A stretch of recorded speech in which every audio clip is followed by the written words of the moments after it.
Selfie का जमाना है तो हर रोज हजारों लोगों के साथ सेल्फी होती थी। आर्थिक अन्याय,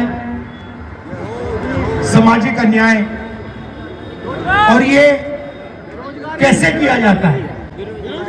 नुकसान आपका होता है, अन्याय से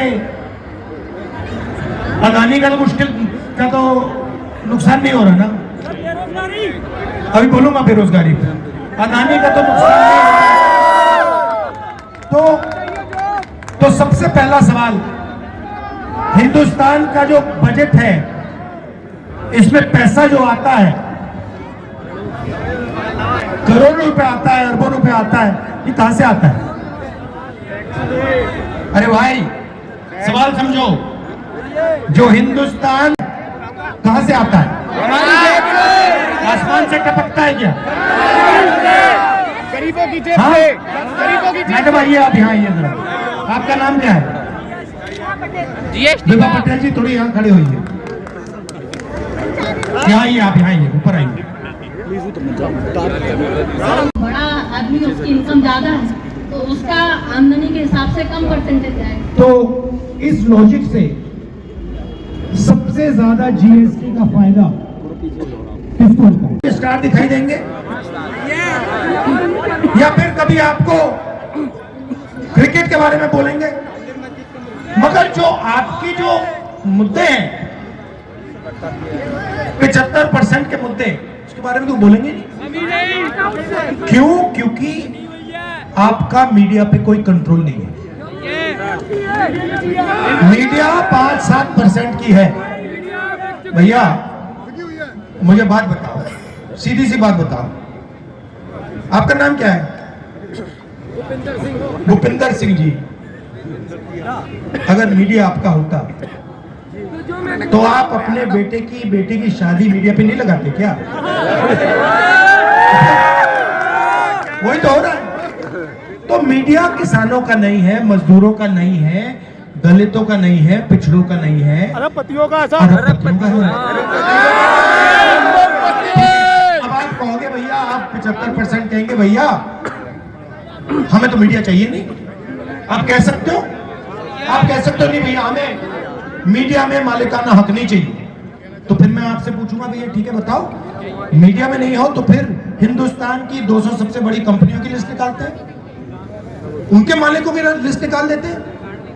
है मेरे पास, दे दूंगा, अभी करता हूं, ठहर जाओ।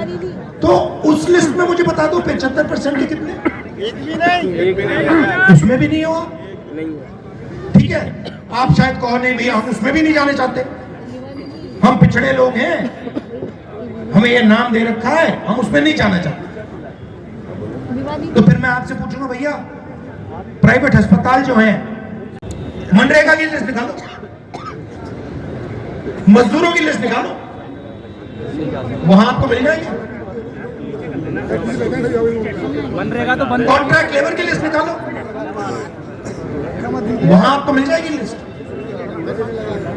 ये जो सड़क बना रहे हैं, हाईवे बना रहे हैं, घबराओ मत, नहीं जानते हो तो कहो नहीं जानते, कोई घबराने की जरूरत नहीं जानते। पब्लिक सेक्टर, BHEL, HL, ये एक रास्ता था, सही? हाँ, जोर से बोल भाई। ओके ओके, पहला ये था। दूसरा रास्ता था, अगर कोई देश की रक्षा करना चाहता था, सेना में जाना चाहता था, GD, वो दूसरा रास्ता था। आर्मी में एक जवान की लिस्ट आप निकालते, उसमें आपको दिखता गरीब, जनरल कास्ट के लोग, पिछड़े, दलित, आदिवासी, माइनॉरिटी सब भरे होते थे। फिर सरकारी नौकरियां होती थी, स्कूल। सेल्फी का जमाना है तो हजारों लोगों के साथ सेल्फी होती थी, बातचीत होती थी। और उस यात्रा का लक्ष्य था कि जो देश में भाई को भाई से लड़ाया जा रहा है, धर्म को धर्म से लड़ाया जा रहा है, जात को प्रदेश को सबको बांटा जा रहा है, उसके खिलाफ खड़े होने का लक्ष्य है। और यात्रा ने बहुत अच्छा मैसेज भेजा और उससे मुझको भी 2-3 बातें समझ आई। पहली बात कि ये देश जो है ये मोहब्बत का है, ये नफरत का है नहीं।